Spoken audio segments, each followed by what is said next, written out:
통일신라, 지루하다고요? 천만에요. 태종무열왕이 자객에게 암살당했을 수 있고 문무왕의 유골은 지금도 발견되지 않았으며 과거의 적이었던 고구려, 백제 유민들을 수도 방위군으로 받아들인 파격의 시대였거든요. 우리가 교과서에서 배운 건 겉핥기에 불과했습니다. 천년왕국 신라, 그 화려한 표면 아래에는 피와 배신, 그리고 상상을 뛰어넘는 반전들이 숨어 있었죠. 혈연으로 얽힌 왕실의 비밀, 왕들의 비극적인 죽음, 해적이 동아시아를 지배하던 시절까지 지금부터 여러분이 전혀 몰랐던 통일신라의 진짜 얼굴, 32가지 충격적인 진실을 낱낱이 파헤쳐 보겠습니다. 신문왕, 이 사람을 이해하려면 먼저 그가 물려받은 게 뭔지 알아야 합니다. 할아버지 김춘추는 삼국을 통일했지만 자객에게 암살당했을 가능성이 높고 아버지 문무왕은 죽어서도 나라를 지키겠다며 바다 용이 되겠다고 했죠. 그만큼 신라는 불안정했던 겁니다. 영토는 넓어졌는데 문제가 하나 있었어요. 백제 사람 300만, 고구려 사람 200만이 우리는 신라 사람이 아니다 라고 생각하면 이건 통일이 아니라 점령이 되는 겁니다. 언제든 다시 전쟁이 터질 수 있는 화약고였죠. 신문왕은 이걸 정확히 꿰뚫어봤어요. 그래서 뭘 했느냐? 수도 경주를 지키는 최정예 부대, 구서당이라는 조직이 있었는데요. 여기에 고구려 유민, 백제 유민, 심지어 말갈족까지 집어넣어버립니다. 지금으로 치면 청와대 경호실에 과거 적국 군인들을 배치한 거예요. 주변 귀족들은 경악했습니다. 미쳤다고 생각하시겠지만 이게 천재적인 전략이었습니다. 너희도 이제 우리 핵심이다 라는 메시지를 확실하게 각인시킨 거거든요. 실제로 고구려 왕족 안승을 보덕국 왕으로 세워줬다가 그가 수도로 귀순하면서 일어난 유민 반란도 신속하게 진압했죠. 더 놀라운 건 여기서 멈추지 않았다는 겁니다. 신문왕은 아예 수도를 대구로 옮기려는 계획까지 세웠어요. 경주 중심의 구시대 귀족 세력을 완전히 뒤엎고 새로운 나라를 만들겠다는 야심이었죠. 비록 귀족들의 반발로 실행되지는 않았지만 이 사람의 개혁 의지가 얼마나 강렬했는지 알 수 있는 대목입니다. 신문왕이 군대로 몸을 통합했다면 마음을 통합한 건 2명의 승려였습니다. 원효와 의상, 이 두 사람이 같은 시기에 활동했다는 건 신라 입장에서는 정말 말도 안 되는 행운이었어요. 왜냐하면 이 둘의 스타일이 정반대였거든요. 원효 대사는 뭘 했느냐? 승려인데 파괴를 합니다. 요석공주와 관계를 맺고 아들 설총까지 낳죠. 그리고는 나무 아미타불만 외우면 누구나 구원받는다면서 전국을 돌아다녔어요. 당시 백성들 입장에서 생각해보세요. 전쟁으로 가족 잃고 집 잃고 내일을 알 수 없는 상황인데 어떤 스님이 와서 어려운 경전 공부 안 해도 됩니다. 그냥 진심으로 부처님 이름 부르면 됩니다 라고 하는 거예요. 이게 얼마나 큰 위로였겠습니까? 반대편에 의상대사가 있습니다. 이 사람은 왕실의 전폭적인 지원을 받아서 부석사 같은 거대한 사찰을 전국에 건립했어요. 화엄사상이라는 고급 이론으로 무장한 엘리트 승려였죠. 국가 차원에서 불교를 제도화하고 체계를 잡은 겁니다. 그러니까 뭐냐면 원효는 민중의 마음을 사로잡았고 의상은 지배층의 이데올로기를 만들어낸 거예요. 위아래가 동시에 불교로 묶인 겁니다. 백제 유민이든 고구려 유민이든 우리 모두 부처의 자녀라는 하나의 정체성 아래 통합될 수 있었던 거죠. 전쟁 후 사회 통합, 이게 무력만으로는 절대 안 됩니다. 사상과 종교가 뒷받침되어야 하는데 신라는 이걸 완벽하게 해냈던 겁니다. 이제 통합은 됐는데 신라 내부를 들여다보면 좀 충격적인 풍습이 하나 있었습니다. 바로 근친혼이에요. 왕실과 귀족들이 혈통을 보존한다는 명목으로 사촌끼리, 심지어 더 가까운 친척끼리 결혼하는 게 당연했던 겁니다. 처음에는 왕족들만 그랬어요. 우리 성골의 피를 지켜야 한다면서요. 그런데 시간이 흐르면서 이게 일반 백성들한테까지 퍼져버립니다. 귀족들이 하니까 우리도 좋은 혈통 지켜야지 하면서 따라한 거죠. 지금 생각하면 이해가 안 되지만 당시에는 그게 문화였던 겁니다. 그런데 이 시기 대외적으로는 꽤 공격적이었어요. 성덕왕 때 일본 측 기록을 보면 신라가 일본을 2차례나 공격했다는 내용이 나옵니다. 야사에도 비슷한 얘기가 있고요. 정확한 이유는 알 수 없지만 당시 신라가 만만치 않은 군사력을 가지고 있었다는 증거죠. 그러니까 일본도 가만히 있지 않았습니다. 731년에 신라를 역공했어요. 너희가 먼저 쳤으니 우리도 한다는 식이었죠. 그런데 결과는 신라가 이겼습니다. 일본군이 패배하고 돌아간 거예요. 신라는 여기서 멈추지 않았어요. 북쪽의 발해까지 건드렸습니다. 김유신의 손자 김윤중이 성덕왕 명령을 받고 발해 공격에 나섰죠. 그런데 이건 실패했어요. 기상 악화, 보급 문제 등으로 제대로 싸워보지도 못하고 철수해야 했습니다. 아무리 강한 군대도 자연은 못 이기는 거거든요. 당시 아시아의 중심은 어디였을까요? 당나라였습니다. 지금으로 치면 미국 유학 가는 것처럼 신라의 수재들은 앞다투어 당나라로 건너갔어요. 그런데 그 규모가 어마어마했습니다. 당나라 수도 장안에 가면 신라방이라는 구역이 따로 있었어요. 완전히 한인타운이죠. 신라 유학생, 상인, 승려, 관리들이 너무 많아서 아예 그들만의 커뮤니티가 형성된 겁니다. 거리에서 한국말이 들리고 신라 음식 파는 가게가 있고 그런 동네였던 거예요. 이 수많은 유학생 중에 해초라는 승려가 있었습니다. 이 사람은 남들처럼 당나라에서 공부만 하고 돌아오지 않았어요. 거기서 더 나아가 인도까지 간 겁니다. 지금도 인도 가려면 비행기 타고 몇 시간 가는데 그때는 배 타고 걸어서 4년이 걸렸죠. 해초는 인도 곳곳의 불교 성지를 돌아다니면서 눈에 보이는 모든 걸 기록했습니다. 사람들 생활 모습, 풍습, 정치 체제까지 그렇게 완성된 게 왕오천 축국전이라는 책이에요. 지금으로 치면 세계 최초의 백패커 여행기인 셈이죠. 그런데 여기서 비극이 시작됩니다. 이 엄청난 기록이 신라에서 완전히 잊혀진 거예요. 아무도 관심을 안 가졌습니다. 그러다가 1900년대 초 프랑스 탐험가가 중국 도낭의 석굴에서 우연히 발견했어요. 이게 뭐지? 하고 봤더니 신라 승려가 쓴 여행기였던 겁니다. 더 씁쓸한 건 지금도 그 원본이 프랑스 파리 국립도서관에 있다는 사실이에요. 우리 조상이 쓴 소중한 기록인데 우리가 지키지 못한 거죠. 시간이 흘러 성덕왕의 시대가 끝나고 그의 무덤을 만들 때 신라는 처음으로 새로운 시도를 합니다. 비석 앞에 문신석과 무신석, 그러니까 문관과 무관 모양의 석상을 세운 거예요. 지금 우리가 왕릉 가면 당연하게 보는 그 성물들, 그게 여기서 시작된 겁니다. 그리고 그의 아들 경덕왕 시대가 열리는데 이때가 진짜 미친 시기였어요. 신라 예술이 정점을 찍습니다.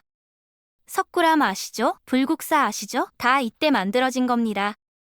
석굴암 본존불상을 실제로 보면 알아요. 저 시대에 어떻게 저런 비율, 저런 조화를 만들어냈는지 이해가 안 될 정도거든요. 지금 3D 프로그램으로 분석해도 완벽에 가까운 황금 비율이 나옵니다. 과학도 없던 시절에 감각만으로 저걸 해낸 거예요. 예술은 거기서 끝이 아니었어요. 문학도 폭발했습니다. 제망매가라고 죽은 누이를 그리워하는 노래, 창기파랑가라는 화랑을 찬양하는 노래, 이런 향가 걸작들이 쏟아져 나왔죠. 지금 남아있는 향가가 25수 정도인데 그중 상당수가 이 시기 작품이에요. 화가 솔거라는 전설적인 인물도 이때 활동했습니다. 황룡사벽에 소나무를 그렸는데 너무 사실적이어서 참새가 날아와 부딪혔다는 이야기가 전해질 정도였죠. 과장이겠지만 당시 사람들이 그 그림에 얼마나 감탄했는지 알 수 있는 대목입니다. 경덕왕은 이 모든 예술적 성취 속에서도 아버지를 잊지 않았어요. 성덕왕을 기리기 위해 거대한 종을 만들기 시작합니다. 신라의 모든 기술력을 총동원한 프로젝트였죠. 그런데 이 종, 경덕왕 살아생전에는 완성되지 못했습니다. 경덕왕이 시작한 그 종, 결국 손자 때 가서야 완성됩니다. 바로 그 유명한 에밀레종, 정식 명칭으로는 성덕대왕 신종이에요. 그런데 이 종에 얽힌 이야기들을 보면 진실과 거짓이 뒤섞여 있습니다. 종을 만드는데 쇠가 잘 녹지 않아서 아이를 집어넣었다는 그 끔찍한 전설 들어보셨죠? 에밀레, 엄마를 부르는 아이의 마지막 울음소리라고. 가슴 아픈 이야기인데 이게 사실이 아니에요. 조선시대에 만들어진 창작입니다. 더 놀라운 건 에밀레라는 명칭 자체가 일제강점기에 생겼다는 겁니다. 그 전까지는 아무도 이 종을 에밀레종이라고 부르지 않았어요. 심지어 구한말에 조선을 방문한 서양 선교사들은 이 종을 보고 보신각종이라고 기록했습니다. 완전히 헷갈린 거죠. 그럼 이 종이 진짜 특별한 이유는 뭘까요? 바로 소리입니다. 현대 물리학자들이 국내 주요 범종들을 전부 음향학적으로 분석했어요. 주파수, 잔향, 조화음 이런 걸 다 수치화해서 점수를 매긴 겁니다. 결과는 충격적이었습니다. 성덕대왕 신종이 86.6점을 기록하며 압도적인 1위를 차지했어요. 2위하고도 점수 차이가 엄청났죠. 그러니까 뭐냐면 아름답다는 게 감상의 영역이 아니라 과학적으로 증명이 된 겁니다. 1300년 전 신라 장인들은 정확한 공식 없이 오직 경험과 감각만으로 세계 최고 수준의 음향 기술을 구현해냈어요. 구리와 주석의 배합 비율, 종의 두께 변화, 용류의 위치까지 지금 공학자들이 봐도 완벽에 가까운 설계였던 겁니다. 신라의 황금기는 영원할 것 같았지만 모든 영광에는 끝이 있는 법입니다. 해공왕, 이 사람이 왕위에 오른 나이가 겨우 8살이었어요. 어린아이가 왕이 되면 어떻게 될까요? 당연히 주변 어른들이 권력을 쥐죠. 재위 초반에는 그나마 괜찮았습니다. 어머니 만월 부인이 섭정을 하면서 나라를 안정적으로 끌고 갔거든요. 그런데 해공왕이 성인이 되고 직접 통치하기 시작하면서 문제가 터집니다. 귀족들이 반란을 일으킨 거예요. 당시 실세는 김양상과 김경신 이 두 사람이었습니다. 반란군을 진압한다는 명목으로 군대를 동원했는데 그 과정에서 해공왕이 죽습니다. 여기서 의견이 갈려요. 누가 죽였느냐? 반란군이 죽였다는 설도 있고 김양상과 김경신이 직접 손을 썼다는 설도 있습니다. 어쨌든 결과는 똑같아요. 왕이 죽고 김양상이 선덕왕으로 즉위합니다.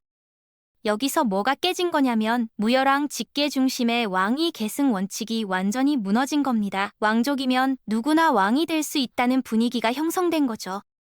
그 다음이 원성왕인데 이 사람부터 신라는 완전히 다른 나라가 됩니다. 역사에서 이걸 신라 하대라고 부르는데 한마디로 혼돈의 시대였어요. 반개 왕족들이 나도 왕할 수 있다며 서로 칼을 겨누기 시작한 겁니다.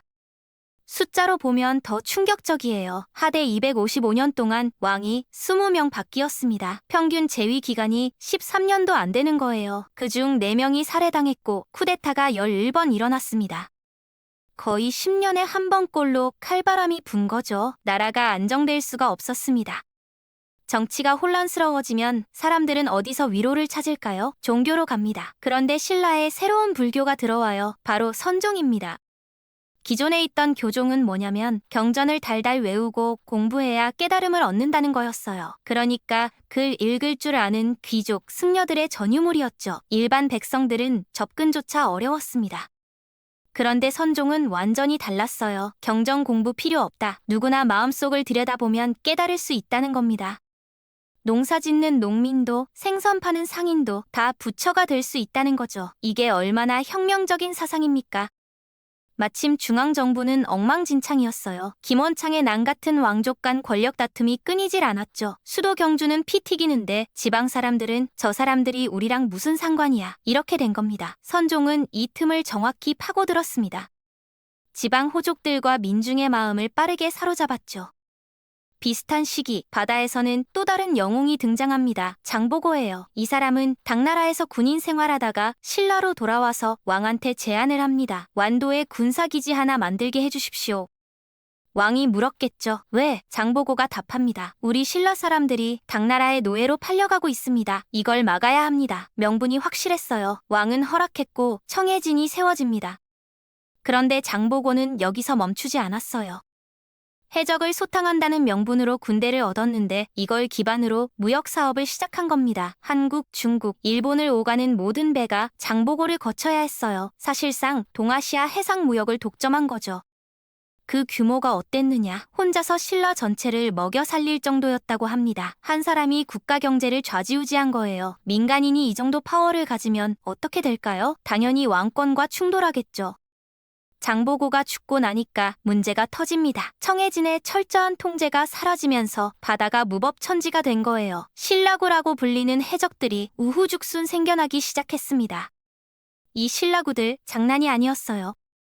일본 어부들이 바다에 나갔다가 수백 척의 신라배를 목격하고 혼비백산해서 돌아왔습니다. 보고를 받은 일본 조정이 신라가 우리를 침공하려고 전쟁 준비를 하고 있다고 착각할 정도였죠. 알고 보니 그게 다 해적단이었던 겁니다. 규모가 어느 정도였냐면 한 번에 수십 척씩 몰려다니면서 연안 마을을 습격했어요. 일본 해안가는 물론이고 중국 해안까지 신라 해적의 공포가 퍼졌죠. 장보고가 세운 질서가 무너지니 오히려 더 큰 혼란이 온 겁니다. 그런데 한편으로는 신라의 또 다른 항구는 엄청나게 번성하고 있었습니다. 바로 울산이에요. 여기는 해적이 아니라 정상적인 국제무역의 중심지였죠. 놀라운 건 울산에 이슬람 상인들이 드나들었다는 겁니다. 페르시아, 아라비아에서 온 상인들이 신라까지 와서 뭘 거래했을까요? 황금이었어요. 신라의 금이 그만큼 유명했던 겁니다. 실제로 이슬람 역사 기록을 보면 신라가 황금의 나라로 묘사되어 있어요. 금이 흔해서 개 목걸이도 금으로 만든다는 과장된 표현까지 나올 정도였죠. 물론 과장이겠지만 신라의 경제력이 국제적으로 어느 수준이었는지 알 수 있는 대목입니다. 그래서 나온 게 처용설화인데요. 여기 재미있는 해석이 있어요. 처용이 사실 아랍 상인이었을 거라는 겁니다. 울산에 왔다가 신라 여자와 결혼해서 정착한 외국인, 피부색이 다르고 옷차림이 독특하니까 사람들이 저 사람 뭐야? 했던 거죠. 그게 전설이 되고 노래가 됐다는 해석입니다. 진실은 알 수 없지만 확실한 건 하나예요. 1000년 전 신라는 이미 글로벌 네트워크 안에 있었다는 겁니다. 신라의 세 번째 여왕, 진성 여왕. 이 사람 이름만 들어도 역사책에는 문란하고 무능한 군주라고 박혀 있습니다. 정말 그랬을까요? 기록을 보면 이래요. 정사를 돌보지 않고 측근들과 놀아났다. 남자를 밝혔다. 나란 일을 내팽개쳤다. 엄청 부정적이죠. 그런데 최근 학자들이 이걸 다시 들여다봤어요. 그랬더니 이상한 점이 보이기 시작한 겁니다. 예를 들어볼까요? 진성 여왕이 측근 남자들을 총애했다는 기록. 이게 문제라면 남자 왕들은 어떻게 평가받아야 할까요? 후궁 수십 명 두고 살았던 왕들한테는 아무도 뭐라고 안 했거든요. 왕은 원래 그런 거다 이랬죠.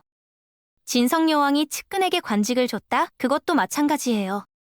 남자 왕들도 다 자기 사람 챙겼습니다. 그런데 여왕이 하니까 사사로운 감정으로 나란 일을 그르쳤다고 기록되는 거예요. 완전히 이중잣대죠. 더 중요한 건 진성 여왕이 실제로 개혁을 시도했다는 겁니다.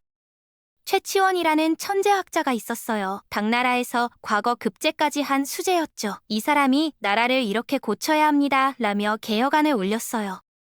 진성 여왕은 받아들였습니다. 최치원에게 관직을 주고 개혁을 추진하게 했죠. 그런데 귀족들이 가만히 있을 리가 없었어요.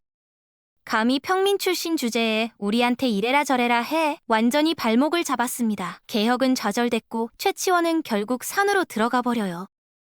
여기서 진성 여왕이 보여준 태도가 중요합니다. 변명하지 않았어요. 내가 부족했다. 더는 나라를 이끌 자신이 없다며 스스로 왕위에서 물러났습니다. 폭군이라면 끝까지 권력을 붙잡았겠죠. 그런데 이 사람은 달랐어요. 문제는 그 다음이었습니다. 진성 여왕이 물러난 그해 원종과 애노라는 농민이 반란을 일으켰어요. 세금 감당 못하겠다. 관리들 부패를 못 참겠다. 이게 시작이었습니다. 불씨는 순식간에 전국으로 번졌어요. 곳곳에서 농민들이 들고 일어났죠. 신라는 이제 돌이킬 수 없는 멸망의 길로 접어든 겁니다. 농민 반란이 걷잡을 수 없이 퍼지고 후백제 견훤이 경주를 기습하면서 경혜왕은 비극적으로 죽습니다. 마지막 왕 경순왕이 즉위했지만 이미 신라는 끝이었어요. 경순왕 앞에 두 가지 선택지가 놓였습니다. 끝까지 싸우다 망하거나 아니면 항복하거나. 그는 고려 왕건에게 나라를 바치기로 결정했죠. 더 이상의 피 흘림을 막기 위해서요. 아들 마이태자는 반대했습니다. 차라리 죽을지언정 나라는 못 넘긴다며 베옷을 입고 금강산으로 들어가 버렸죠. 1000년 사직이 그렇게 역사 속으로 사라졌습니다. 그런데 여기서 놀라운 사실 하나. 신라의 화백회의는 1000년 동안 단 한 번도 다수결을 쓴 적이 없었어요. 무조건 만장일치였죠.